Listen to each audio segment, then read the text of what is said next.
In this video, we will discuss about the resource and the development. Resource is a substance, resource is a thing which fulfill our needs.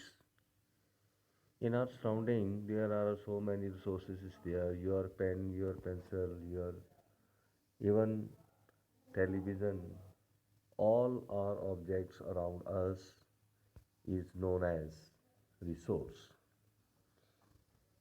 Basically, these are of the two types. One is natural and one is man-made or artificial. Natural resources are those resources which occur in nature, and artificials are those which are made by human beings for to fulfill his or her needs. If we classify the resources, we can classify the resources in different ways, like on the basis of ownership, on the basis of origin, on the basis of exhaustibility, on the basis of development.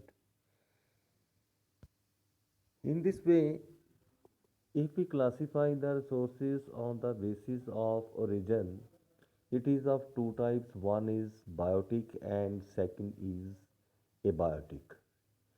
Abiotic resources are those resources which are based on non-living things, and biotics are those which are based on living things.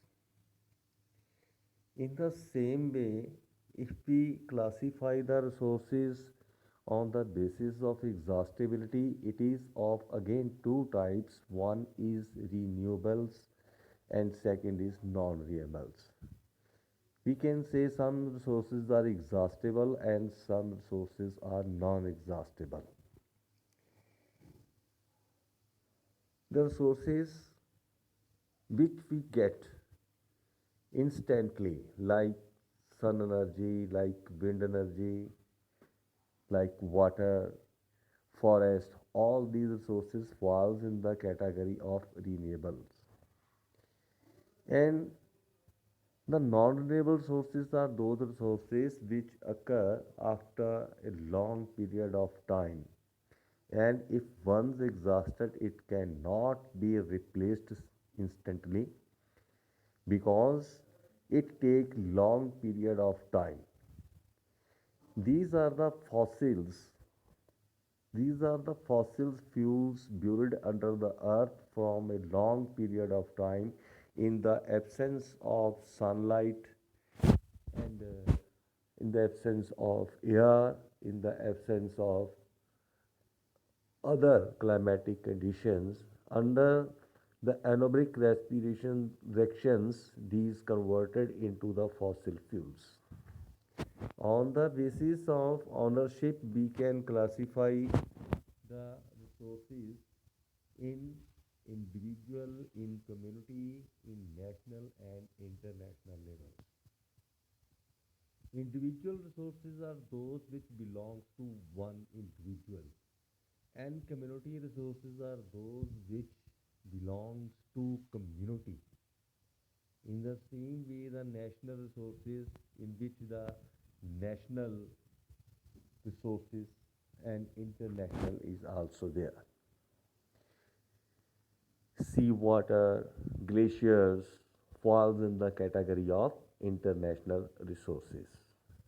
On the basis of development, we can classify the resources in potential resources, reserve resources, and stock. In reserve, in stock, all other resources are classified on the basis of development. Potential resources, one of the important resources which we are not presently using, but in future we have to use such kind of resources. Like solar energy, presently we are using a very little, but in future we have to use it. If from the last decades we start using solar energy because of we have the more than 50% we have the exhaustible resources. But due to the lack of technology, presently we are not using many potential resources like flowing water, flowing wind, all are not used by the human beings because of lack of knowledge or lack of technology. India is a very big country and it is rich in resources, and all the resources is unevenly distributed over the entire India. So resource planning is one of the important factors for the resource to extract resource or to have resources. If the mapping is one of the important technique in resource planning. Identifying, the counting, designing, matching the resources all are part for the resource planning. In India, I have already tell you, in India there are many resources is there, so we have to be conserve these resources. We have two questions: why these resources have to be conserved, and second is why and how should we have to be conserve these resources. For the future generation, we have to conserve these resources. For the development of the country, for making the national income more upper level, we have to conserve the resources.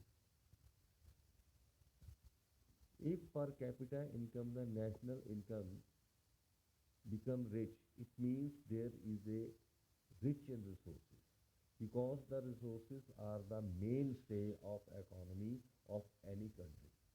So for planning and for the conservation of resources, all we have to be participate in order to conserve these resources.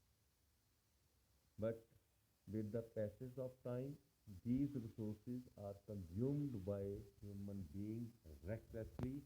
So the use of recklessly use of the resources should be maintained and should be minimized in order to preserve these resources for the future generation, for the development of the country, for the national income, for the per capita income.